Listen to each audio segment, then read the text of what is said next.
Attitude. और attitude क्या होता है, इसकी क्या विशेषताएं होती हैं, और सामाजिक मनोविज्ञान में हम इसको क्यों पढ़ रहे हैं, ठीक है। उसी के संदर्भ में आज इसका नेक्स्ट टॉपिक आया है अभिवृत्ति। अभिवृत्ति मापन की विधियां, यानी एटीट्यूड मेजरमेंट स्केल, कि हम अभिवृत्तियों को की माप कैसे कर सकते हैं। मैंने तुम्हें बताया था अभिवृत्ति का संबंध जो आता है मुख्यतः आता है हमारे दृष्टिकोण से। हमारा नजरिया क्या है, किसी व्यक्ति, वस्तु, व्यवहार या विचार के प्रति हमारा दृष्टिकोण क्या है, हमारा नजरिया क्या है। मैंने तुम्हें कल भी बताया था, कई बार हमारे व्यवहारों को, हम किसी के व्यवहार को, क्या तुझे भी लग रहा है कि आज शालिनी रोगी हुई सी है, शालिनी आई है, मुझे, मैं तुम्हें जस्ट एक एग्जांपल दे रही हूँ, तुझे ऐसा लग रहा है क्या, है पूजा। कई बार हम बोलते हैं ना, हाँ मुझे भी लगा वो बड़ी उदास बैठी, जरूर पक्का कुछ हुआ है। जैसे मेरा बेटा क्या हुआ, कल परसों मैंने उसको पेन को लेके डांट दिया, बड़ा रोया रोया सुस्त सा था। जैसे मैं कॉलेज में थी तो एक बच्चे का फोन आया उसके फ्रेंड का, आंटी आंटी वो रुद्राक्ष को कुछ हुआ क्या। मैंने क्यों, क्या हुआ, आप समझ तो मैं गई थी, माँ हूँ। आज वो किसी से बात नहीं किया। तो कहने का मतलब, जब हमारे व्यवहार को सब नोटिस करते हैं, हमारे दृष्टिकोण को जानना चाहते हैं। मैंने कहा हाँ हुआ है, मैंने उसको डांट लगाई है, तो उसने कहा अच्छा अब ठीक है, मेरा शक सही निकला। हमारा दृष्टिकोण, हमारा नजरिया किसी चीज के प्रति, वस्तु के प्रति, इवन कई बार हमारी सोच, हमारी पसंद, सब कुछ अलग है। इसको जस्ट छोटे से एग्जांपल से समझाऊंगी। आप जब बाजार में फल खरीदने जाते हैं, फलों की तो बहुत सारी ठेली होती है, क्या आप जाते हैं और तुरंत खरीद लेते हैं? नहीं। कौन सा बच्चा ऐसा है जो जाते तुरंत खरीद लेता है? मैं भी है ना, जब मार्केट जाती हूँ पहले देखती हूँ, ऑब्जर्व करती हूँ किसके पास दिखने में अच्छा है, फिर रेट बहुत इम्पोर्टेंट है। पता चल रहा है यहाँ सेब 100 रुपये किलो है, पड़ोसी दे रहा है 200 रुपये किलो। अब 100 वाला भी अच्छा लग रहा है, 200 वाला भी अच्छा लग रहा है, तो क्यों ना 100 वाले ही लिए जाए। तो कई बार, ये जस्ट एक छोटा सा एग्जाम्पल था, किसी भी की चीज के प्रति हमारा दृष्टिकोण, हमारा नजरिया, हम क्या सोचते हैं। इवन तुमने सोशलाइजेशन, समाजीकरण पढ़ा होगा, फर्स्ट टाइम में पढ़ा है, सुरेखा में आपने पढ़ाया था समाजीकरण, सोशलाइजेशन। बच्चे जब छोटे होते हैं तो वो व्यवहारों को सीखते हैं, और कई बार उनको ये अंडरस्टैंडिंग डेवलप हो जाती है, समझ विकसित हो जाती है, हमारे व्यवहारों का क्या अर्थ लगाया जा रहा है। इवन हमारा, जैसे बच्चे कई बार कुछ हरकतें करते हैं तो लाते हैं, तो घर में माँ भाई बहन, अरे कितना प्यारा है, क्यूट है, तो बच्चा बहुत और इखलाता है, उसे समझ में आ जाती है सब मुझे अच्छा मान रहे हैं, सब मुझे प्यार कर रहे हैं, ठीक है। अगर मैं कुछ मुंह से बोलता हूँ, कुछ शब्द बोलता हूँ, तो कोई मुझे टॉफी दे देता है, यानी उसके अंदर एक अंडरस्टैंडिंग डेवलप हो जाती है कि मेरे व्यवहारों का क्या अर्थ लगाया जा रहा है। इसका मतलब नजरिया, दृष्टिकोण, लोग किस किस दृष्टिकोण से देखते हैं। आज हम कुछ उन्हीं मेजरमेंट की बात, अभिवृत्तियों की बात, उनको मापने की बात करेंगे कि हमारे व्यवहारों का मूल्यांकन, हम किन्हीं चीज के प्रति हमारा दृष्टिकोण, हम कैसे कैसे माप सकते हैं। अभिवृत्ति मापन की विधियां है, वेरी इंपॉर्टेंट टॉपिक है। तो यदि हम अभिवृत्ति मापन की विधियों की बात करें, तो अभिवृत्ति मापन की विधियां हैं व्यवहारिक विधियां और मनोवैज्ञानिक विधियां। दो प्रकार की विधियां बताई गई हैं, व्यवहारिक विधियां और मनोवैज्ञानिक विधियां। व्यवहारिक, देखो व्यवहारिक उन्हें बोलते हैं जो हम अपने व्यवहार में शामिल करे रखते हैं। सीधा साधा अर्थ, अगर मैं पूछने लगूं किसी से भी, मैंने बोलने लगूं बता बेटा शशि तुझे मीठा पसंद है कि नमकीन, ठीक है, और कोई मुझसे पूछने लगे तो मैं कहूंगी मुझे तो मीठा बहुत पसंद है। इसका मतलब व्यवहारिक विधि में दो प्रकार आते हैं। प्रत्यक्ष प्रश्न विधि, डायरेक्ट किसी से व्यवहारिक प्रश्न पूछ लेना, जैसे मैंने अभी पूछा बेटा शशि बेटा आपको मीठा पसंद है कि नमकीन, ठीक है। इसी तरह मैं रश्मि से पूछने लगूं, या इसी तरीके से मैं किसी और बच्चे से प्रश्न करने लगूं कि तुम्हें सर्दी पसंद है कि गर्मी पसंद है। अपने डायरेक्टली क्वेश्चन पूछ लेना ये होता है प्रत्यक्ष प्रश्न विधि, और ये व्यवहारिक विधि में आती है क्योंकि बिहेवियर होती है। इसमें कोई औपचारिकता नहीं, कोई छुपाव नहीं, कोई दोहराव नहीं, कुछ नहीं, सीधा प्रश्न पूछ लिया, बेटा तुझे कैसे कपड़े पसंद है, उसने मुझे पूछे तो मॉडर्न कपड़े पसंद है, तो इसमें कोई बुराई नहीं है, सीधा पूछा है, सीधा हमें आंसर मिला है। तो व्यवहारिक विधियों में पहली आती है प्रत्यक्ष प्रश्न विधि, डायरेक्ट क्वेश्चन मेथड इसको बोलते हैं। फिर आता है व्यवहार के प्रत्यक्ष निरीक्षण की विधि। व्यवहार के प्रत्यक्ष निरीक्षण, निरीक्षण होता है देखना, जानना, छानबीन करना। एक तो हमने सीधा क्वेश्चन पूछ लिया, और एक होता है व्यवहार के प्रत्यक्ष निरीक्षण की विधि। जब हम व्यवहार, किसी बच्चे का कक्षा में व्यवहार देख रहे हैं, मैंने अभी अभी आपको एग्जाम्पल दिया, मैंने देखा कुछ बच्चे शांत, बिल्कुल उदास, तो मुझे लगा जरूर कोई बात है। तुरंत जाके मैंने पूछा बेटा कोई बात है तुम्हारे, मतलब मैंने उनके व्यवहार का प्रत्यक्ष एकदम से निरीक्षण किया। तो एक तो है प्रश्न पूछने की विधि, एक होती है व्यवहार के प्रत्यक्ष निरीक्षण की विधि। किसी के चेहरे से, हाव भाव से, कई बार खुद हमें देखने से सहज आभास हो जाता है कि कोई व्यक्ति अत्यधिक प्रसन्न है, ठीक है, अरे आज तो ये बड़ा खुश नजर आ रहा है, लेकिन मैं आज तेरे लिए क्या लेके आई हूँ, तो लगता है पक्का कुछ बात है ना। तो ये है व्यवहार के प्रत्यक्ष निरीक्षण की विधि। ये तो बात हुई कॉमन सी विधियां, लेकिन अगर हम सोशल साइकोलॉजी की बात कर रहे हैं तो आज हम उन मनोवैज्ञानिक विधियों की बात कर रहे हैं जिसके माध्यम से हमारे व्यवहारों को, मनोवृत्तियों का मूल्यांकन किया जाता है, उनको मापा जाता है। उनको कैसे मापा जाता है, इसमें है तो बहुत सारे पैमाने, लेकिन मुझे जो रेलेवेंट लगते हैं वो ये 3 पैमाने हैं। जैसे है लिकर्ट पैमाना। लिकर्ट, ये एक लिकर्ट जो थे, इन्होंने अपने एक विधि बनाई, विधि में अभी आपको समझा देती हूँ। जो उनकी पूरी विधि थी और उससे जो मूल्यांकन किया जाता है उसको बोला जाता है संचयी मूल्यांकन विधि। ये विधि क्या थी, उन्होंने 5 पॉइंट बनाए किसी भी चीज के लिए, किसी भी प्रश्न पूछने के लिए, किसी व्यक्ति के मानसिकता को जानने के लिए उन्होंने 5 पॉइंट बनाए। 5 पॉइंट क्या थे, जैसे पहला पॉइंट था उनका अत्यधिक सहमत।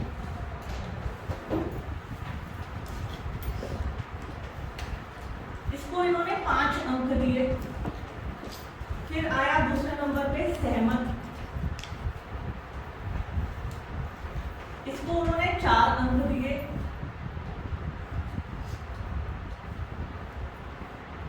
जैसे कुछ नहीं पता, पता नहीं, इसको उन्होंने 3 दिए। चौथा असहमत, इसको उन्होंने 2 अंक दिए। और एक अत्यधिक असहमत, बिल्कुल ही जिसे कहते हैं थोड़ी राइटिंग कैसी हो रही है, इसको 1 अंक दिए। मैं लिकर्ट पैमाने की बात कर रही हूँ, संचयी मूल्यांकन विधि। लिकर्ट ने अपने पैमाने के माध्यम से 5 प्रमुख बिंदुओं को रखा।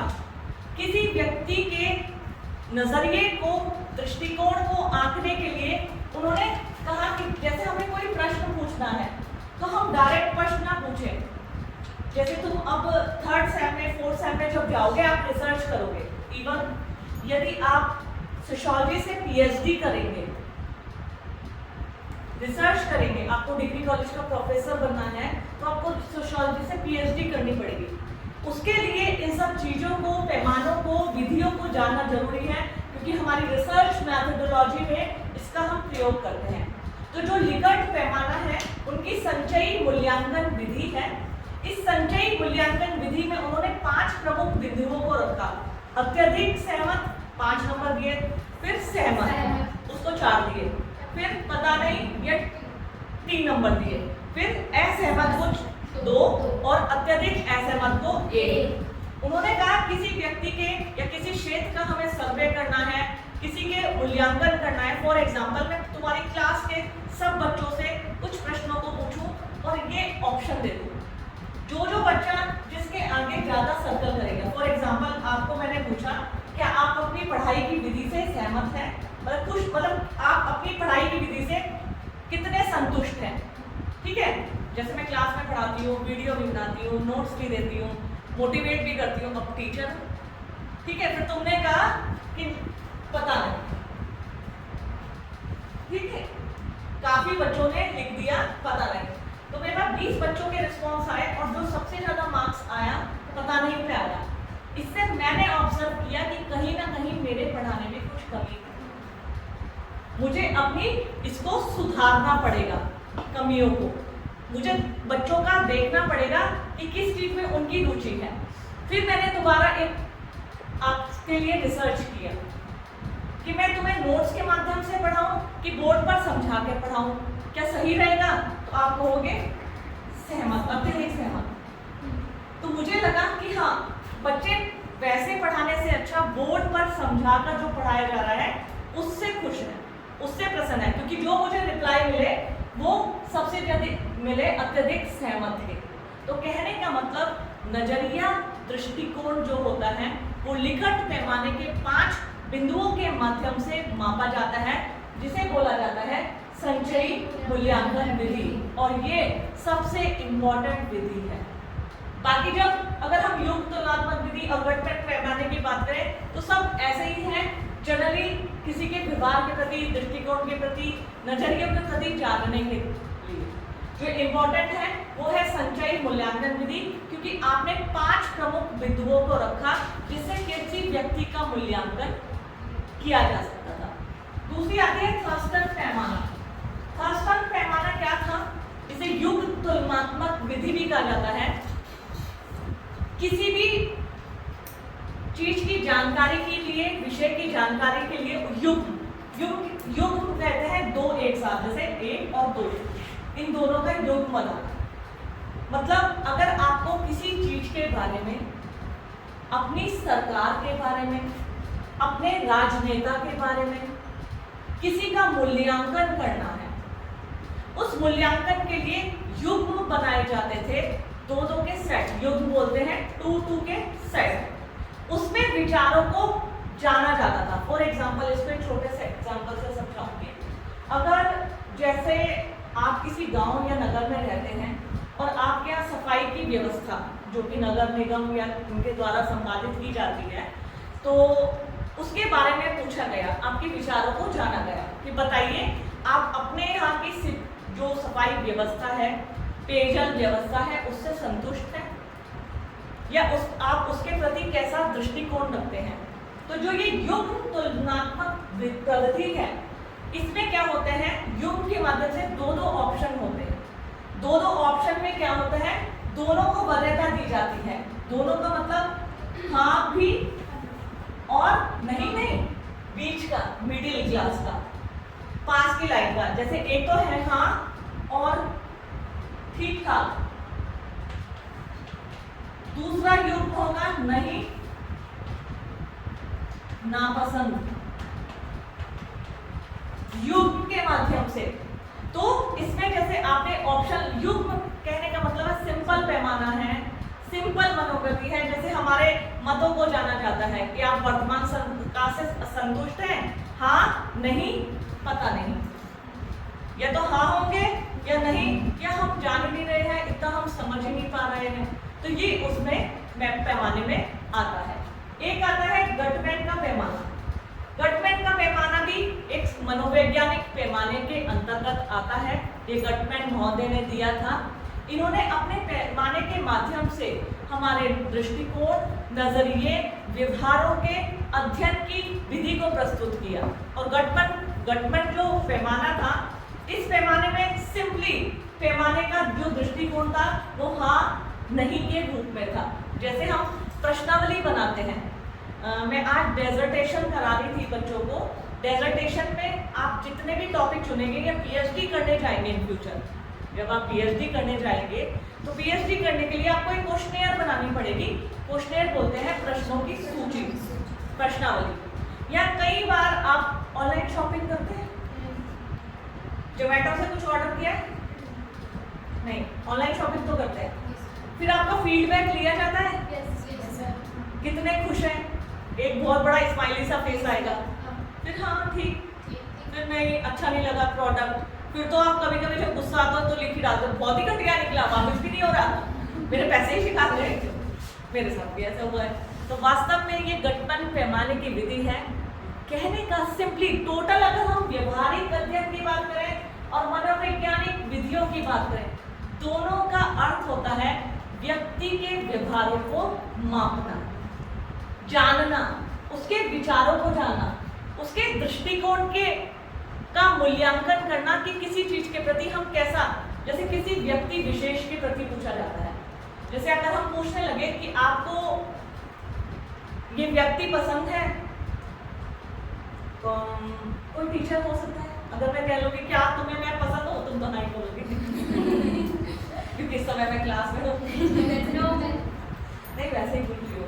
जैसे किसी के प्रति हमें किसी का मूल्यांकन, राजनेता को छोड़ो, पॉलिटिक्स में हम नहीं जा रहे हैं, चलो हम फिल्म अभिनेता, मैं पूछने लगूं क्या तुम्हें कोई अच्छा सा हीरो का नाम बताओ? शाहरुख खान। चलो, शाहरुख खान पसंद है? सबने नहीं तो जवाब दिया। किसको पसंद है? लोग। अभी तो ऐसे लोग देखो, जरूरी नहीं है जो तुम्हें पसंद है वो उसको भी नापसंद हो या उसको भी पसंद हो। व्यक्ति के व्यवहार और उसका मूल्यांकन अलग अलग दृष्टिकोण से किया जा सकता है। अब जरूरी नहीं है शशि को आज पसंद है तो शशि को कल भी पसंद होगा।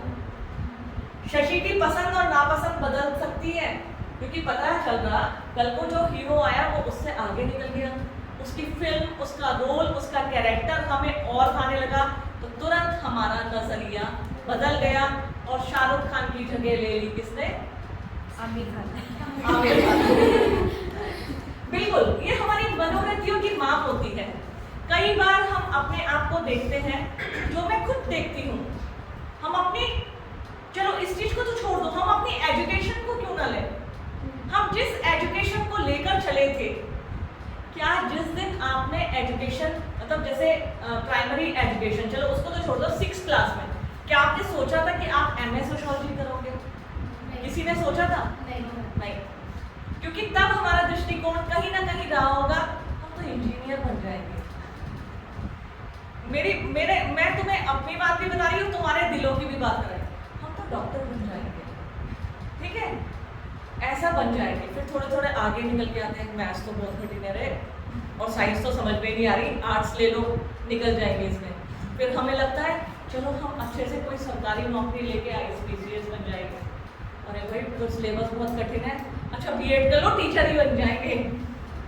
हमारा दृष्टिकोण, हमारा नजरिया, किसी के प्रति हम जब उसको जानते रहते हैं, उसके बारे में सोचते रहते हैं, हमारे दृष्टिकोण और नजरिए में भी परिवर्तन होता रहता है, आ जाता है। और यही कई बार क्या पड़ जाता है, जैसे मैं तुम्हें इसको एक एग्जांपल से बताऊंगी। जैसे बचपन में मैं सोचती थी मैं डॉक्टर बनूंगी, डॉक्टर सेट मम्मी से जिद करती थी डॉक्टर सेट ला के दो, तो बचपन में सपना था डॉक्टर ही बनना है।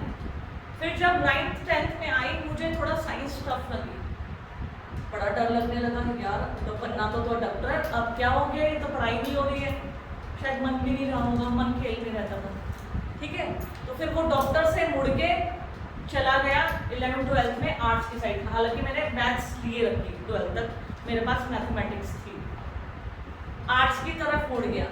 फिर मन में एक बार आया नहीं, ये तो गलत डिसीजन सा हो गया, ये तो गलती हो गई, अब BA तो करना ही नहीं है। तो मैंने क्या किया, मैं BCA करूँगी या MCA करूँगी, उस फील्ड में फॉर्म डाला।